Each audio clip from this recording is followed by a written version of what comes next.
Hey, what is up guys, Jackson here at Toasty DIY, and today we're going to be kind of taking a look and comparing a 2020 versus a 2017 Ram 1500. Let's get into it. Alright, so don't worry guys, I did not go out and buy a 2020 5th gen 1500 to replace the 4th gen. This right here is my buddy who is in the Navy. Right now we're kind of waiting on him to get back, so he went ahead and got the vehicle, and I'm just going to keep it at my house for him until he's back. This is my 2017 Ram 1500 Eco Diesel. So these trucks are very similar, but also very different in a lot of ways. This 2017 is considered a 4th generation. This is the current 5th generation. So you can obviously see a much different body style and front end. Really, the whole truck looks quite a bit different in all honesty, but you know, that's all preference, of course. There's definitely some kind of upgrades in the 2020, but this one right here is the Eco Diesel, so the 3-liter Fiat engine. For those who don't know, it's not a Cummins. It is a V6 turbo diesel that is made by Fiat in Italy, and they no longer make them. I think 2024 or 25 were the last production years of the Eco Diesel in the Ram. This one right here is a 5.7 Hemi, you know, the classic V8.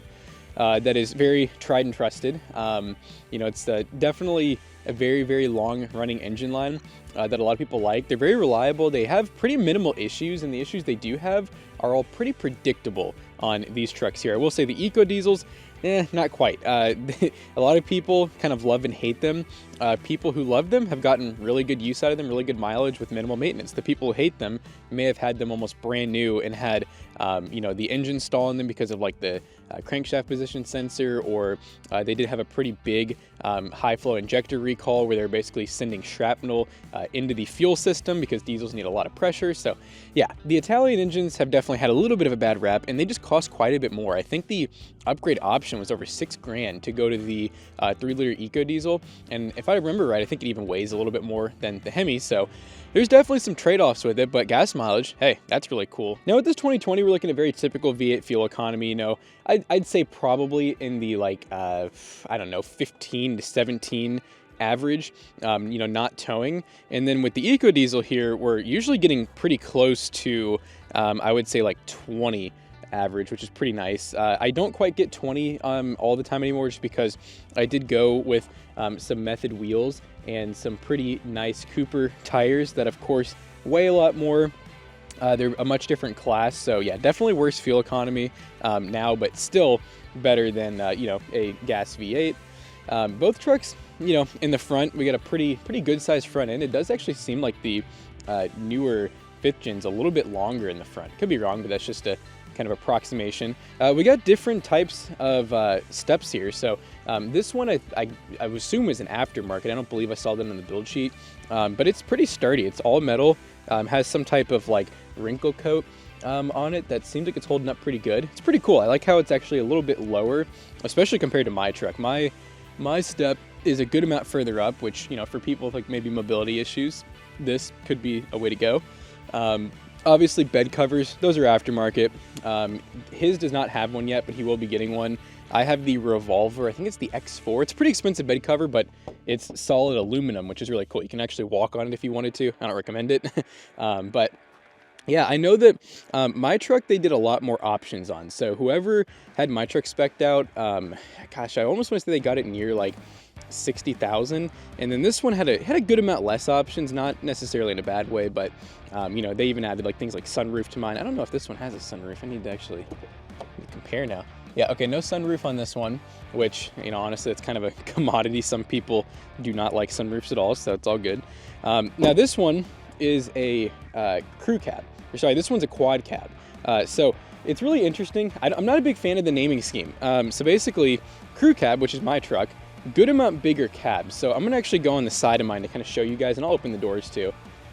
Crew cab, you can actually, I guess it's to fit the crew. You know, you have full size back doors, pretty good size back seat, quite a bit of room in all honesty. And this is with the seats in normal, you know, seating position. Now, of course, the passenger seat, you know, you can go all the way back and make it to where the rear passenger is like uncomfy, but this is usually where anybody who rides in the car sits. So definitely for like kids, adults, whatever, plenty of room. You do have a 5th seat option, so you can fit 5 in this pretty comfortably, actually. And I have done that. I've done 5 people on, you know, upwards of like 8-hour trips with minimal complaints. Now, the quad cab, gosh, it's so, I wish it is called an access cab, but I guess an access cab maybe would be more like a, you know, side rear folding door. But yeah, as you can see with this one, you know, still it's not like it's terrible, but I will say definitely less seating space. These seats are kind of pushed back a little bit, you know, further than they need to be. So you could definitely get more room. Like this definitely is not nearly as bad as a little sedan. But I gotta say, the finish on these seats, very nice. They have really good bolstering, especially in the front. The front almost feels like miniature bucket seats in a way. But they went like the all black interior. You do have some pretty cool creature comforts, like we have 2 USB-Cs, 2 USB 2s, and even a 400 watt output there for AC voltage. So that's pretty cool that it has a pretty powerful inverter. I don't think mine even has an inverter in the back. Let's see here. Nope, no inverter in the back. Mine just has basic. We have a 12-volt cigarette lighter, and I do have rear heated seats, which that's a pretty fancy add-on option. Another thing that mine has is the Alpine speaker, which I never remember which side it's on. It's underneath. Yep, there it is. So we do have an Alpine sub in the back. We have some extra, which this would all normally be storage if the sub wasn't back here. That right there underneath the seat is storage. It even has nice little courteous lights, or courtesy lights, not courteous. And it actually does have lighting all the way around, like in all the handles we have lighting. Definitely the 1500s are kind of like modern day Cadillac trucks. You know, they're just very creature comforted out. Obviously all the seats and everything are electronic. Like I said, mine does have sunroof. I actually installed the electronic braking system myself and everything, which is super simple, by the way. That's another add-on option that the person before me didn't do. You know, we got cruise control, steering, assistance. They did the whole upgraded like Alpine package. So at the time, I think you got an upgraded screen. I'm not sure. His could just come with a nicer screen now. And then, mine does have a pretty good towing package as well. So let me come around here so we don't show the license plate. But yeah, mine does have both, typical styles of a trailer adapter. We got a pretty heavy duty hitch as well that I honestly don't know what it's rated for. I would assume it's like like 5,000 or 6,000 pound. Let's try to see. I'll have to look at the build. You guys are better tell me. They did also upgrade the rear end as well. I think we have 3.55 gears versus the typical, I want to say like 3.23 or something like that. This one should still have the stock gearing. One upgrade option that they did have for the 2020 that's kind of cool is we got little mud flaps here, whereas mine does not. So I just get mud all over the rear fender there. Yeah, it's like I said, it's really interesting seeing two Laramis kind of like similar, not too far off in the year, but definitely a lot of different options. This one does also have both trailer connectors. Well, to make sure they're actually there. Sometimes we'll have blanks. Yeah, they're both there. It does come with the pretty good looking receiver that seems like it can handle some pretty good weight.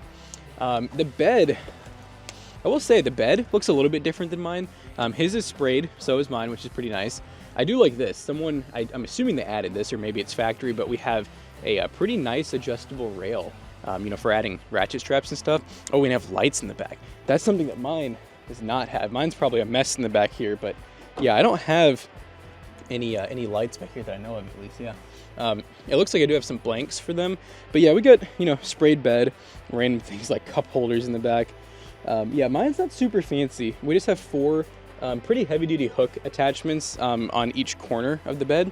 So his definitely has a little bit nicer, mounting system for carrying things. It does, of course, have the rear electronic sliding window.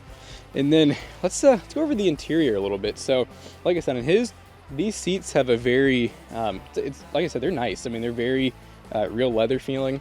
The side step, like I said, super easy to get into this truck. And then once you're in, I mean, it feels like you're ready to go. I mean, it feels like an actual cockpit of like a jet or something. We got a pretty aggressive tint on the front here, so it goes down almost like halfway, which I would have to get used to. I'm not like a super big tint person. I also think they even tinted the windows all the way around as well, because this feels like it's pretty dark and it matches all the way around. Normally, you'd have your front windows a little bit less tinted than like the back. So I'm assuming aftermarket tint. Let's see what else we got. So a little bit different style. Let's go ahead and turn this thing to run position. So we do have like a tow haul mode. He did, get, we got 4 auto, 4 high, 4 low, 2-wheel drive, of course. So auto is really awesome because if you're just driving some general snow, This works great. You know what I mean? It'll get you through anything. It works amazing in my truck. I never slide. I can go through like 3 feet of snow comfortably, really. You know, 4 high, 4 low. So 4 low is really nice if you're needing to like haul something out of some mud or something. Kind of similar to mine, we do have like a kind of like a phone area. This one might even have capacitive charging in it, maybe. We do have another 12 volt up here. Now this one, interestingly enough, they did not opt for the singular seats. We actually have a third seat in the middle, meaning we have like this hump, which could have its advantages. I know he's not the biggest fan of it, but I do like, you still do have a like full size, I mean gigantic center console by folding the seat down. And you really wouldn't even know there's a seat here if you're not looking for it. So I don't think it's a huge deal, you know, having that there. So still a pretty good sized screen. I think mine might be a little bit bigger. I gotta say, I don't want to get copyright here, and I don't really feel like Bluetoothing up, but audio is actually pretty impressive for this not having like an upgraded package. I don't even know what brand of speakers we have in here. It could just be whatever they can find, but I would imagine it's like Bose or Alpine, probably a name brand. You know, just like mine, pretty nice looking dash that's not all digital, which I like. We still have, you know, some analog gauges. I think we have pretty much similar gauges. We got a big, this is digital in the middle, of course, and you can go through and, you know, you can customize the screen. They have different menus and whatnot, fuel economy menus. So it looks like whoever's been driving has been averaging around 16, which is not too bad, really. Yeah, I mean, definitely good looking. I definitely want to open the engine bay up as well. Let's see if I can kind of guess where that is. Oh, then we're gonna have to open the door. Now, one thing I do also like about my truck that I don't know if this one has or not. I don't know if this is like a standard feature on a lot of new trucks, but I love for towing and stuff, especially like pulling boats out of a ramp. I know mine has a feature where I assume it's the transmission actually locks the truck in place basically. So when you let your foot off the gas instead of it rolling backwards like you'd normally have on any other vehicle, it actually stays locked in place, and when you give it some gas, it'll kind of rehook and then let you go forwards without having to roll backwards. It's really awesome for when you're at the boat ramp and you don't want to embarrass yourself. All right, so engine, honestly, I'm gonna say this Hemi looks easier to work on than my 3-liter for sure. It is a little bit far back, you know, I'll be honest about that. Some jobs you may need to remove the cowl and everything. But definitely not too bad at all. Looks like we still have a factory battery, you know, with some covering mat over it and stuff. See if there's anything else, you know, noticeable. Air filter box, super easy to get to. I mean, yeah, they almost like oversized the engine man. This is kind of cool. I don't feel like you see that a ton on new vehicles. But yeah, no, super easy to get to. You can see all your coil packs there. I can literally, I mean, I can get to all 4 plugs on that side. Now this side, yeah, a little bit harder. We have a gigantic brake booster in the way and some hoses, but not too bad at all. Alternator's right there up top, so if that goes out, super easy. But I'm going to show you guys mine now. Don't worry, we will be starting the trucks up too, if you're still with me here. I know this is a really long, probably kind of boring video, but this is kind of just more of a for fun video. You know, it's kind of so I can send it to him, and also so if you're maybe looking at one of these 2 trucks, especially with much different flavors like this, you can kind of get some ideas. So as you guys can see, EcoDiesel, if we take the little hood cover off, the engine cover, it's a little bit more accessible, but yeah, there's a lot more going on with this, especially with it being turbo. Yeah, you got a lot more hoses and lines, and yeah, overall, I would say that this is definitely going to be much harder to work on and much more expensive. So that's something to keep in mind. But you know, not too crazy of a different layout. Airbox still in the same spot, battery, engine, of course, in the middle. But yeah, definitely not super different. I am going to start both of these up for you guys. So EcoDiesel, all stock exhaust. It's dual from the factory, so it's a single, or well, I guess it's, you know, 2 banks that come into a single and they come back out to a dual, all stainless steel. Actually looks and sounds really good. I honestly love the sound of my EcoDiesel. Which brings me to, I guess, before I start this, I'll show you guys my interior real quick. So mine's kind of like the brown and tan leather interior, which I like. It doesn't get super hot, which is really nice. But yeah, lots of room in this truck. This one just, well, it's my truck. It just feels right.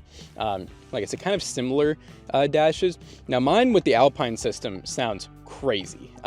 And I'm not, you know, it's not like I got 2 12s in the back. I'm not trying to make it sound like it's just absolutely like better than that by any means. But yeah, the audio is really good on my truck. I mean, it sounds super clear and surround sound like, and a ton of bass with that sub in the back. So I really appreciate the previous, you know, owner who did all the options for this truck doing that. Full-size sunroof, which is pretty cool. yeah, good looking truck. I'm gonna go ahead and start it up though. This is a cold start, by the way, so did take a second. As you can see, I'm averaging 20.9 miles per gallon, so not too bad. But we have a similar, like I said, where I can go through, change settings. I can see all kinds of different, features and whatnot. I do have the full-size center console, which I will say is very nice. We have a lot of room down here. We have room for cups, like full-size drinks and stuff. I keep my glasses in here. On the dash, we do have a little bit of storage, not much, but this part's really nice too. We got, double center console, so I can fit a lot inside of this truck, which is really nice. But yeah, I'll walk around. So the Eco Diesel is pretty quiet, as you guys can tell. It definitely has, the engine makes the most noise. You have like that nice diesel sound. Oh, it's just so smooth. I love the sound of a diesel. It's funny, growing up, I always thought diesels were, I didn't care about them. I kind of thought they were goofy. Didn't think they sounded great. Didn't understand why people liked the sound of them. As you guys can hear, the exhaust is like, I never really noticed until now. The exhaust is like silent. Really, you hear the engine way more. So, yeah, mine is pretty quiet. I will say his has an aftermarket exhaust, which I'll show you guys here now. Let me go ahead and turn my truck off.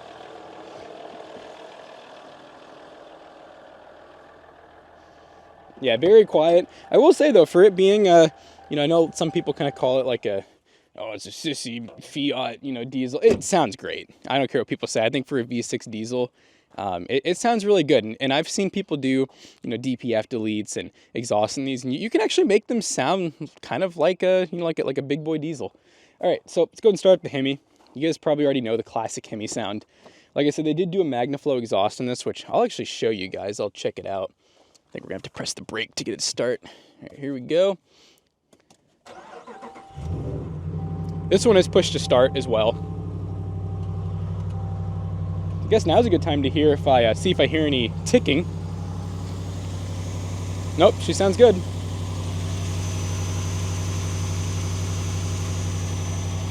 And honestly, on this truck, the engine's really not too loud either. Like, I think factory, this thing wouldn't make a lot of noise. We're getting a lot of noise just from the exhaust. So, I mean, yeah, let's listen to that. That thing's got some bass to it. Truck. They're notorious for just having lots of really good sound deadening. So inside the truck, it's not loud at all. You can kind of hear a little bit of engine rumble and you can feel it a little bit, but it sounds great. And the diesel is just very quiet. When you drive it, you mainly just hear the engine sounds. I'll say though, when you have the windows down, gosh, I love the sound of that. It even has a pretty good factory blow-off sound to it. Like, when you let off the gas, you can actually kind of hear it. And I've been asked, like, oh, is that aftermarket? I'm like, I don't think so. But anyways, yeah, I've probably talked your all's head off, and hopefully I didn't miss anything. Oh, both are 8-speed autos, by the way, if that matters to anyone. But yeah, I think this one has 90,000, give or take, and mine has like almost 110,000 now. Mine, if you guys are wondering reliability and whatnot, I've had almost no issues, except I did go through a phase where I got my new tires and wheels. I was getting much worse mile per gallon. I really didn't know that. I knew it would affect it a little bit, but I'm saying like I was getting like 2 to 4 mile per gallon less. At the same time, I had a check engine light come on. And so it did spend some time at the dealership because of the recall for the high flow injectors. I decided to have them service and clean the EGR while they were in there. I haven't had issues since then. One thing I did just notice is my electrical harness here. I think this is supposed to be tucked up a little bit better, but anyways, who cares? But yeah, so that's really the only issue I've really had with this truck. Other than that, I brought it in for one recall another time. I think it was the crankshaft position sensor one, and they told me that it was fine. So I was like, okay, maybe mine wasn't affected. I'm not sure. Now this one here, I don't really know the service of it. I know it has 90,000. I would not be surprised if it is basically bone stock besides the exhaust. I don't know the service history, but I just know that these trucks, if you just do the oil changes on them, especially when they're newer like this, it should last you a couple 100,000 miles pretty easily. Obviously, once you hit around 100K, highly recommend, doing some OEM plugs. And just overall tune-up stuff, even if your transmission is non-serviceable, still service all the fluids. So mine has a a new aftermarket transmission pan, and all new fluids. I went through the whole entire truck.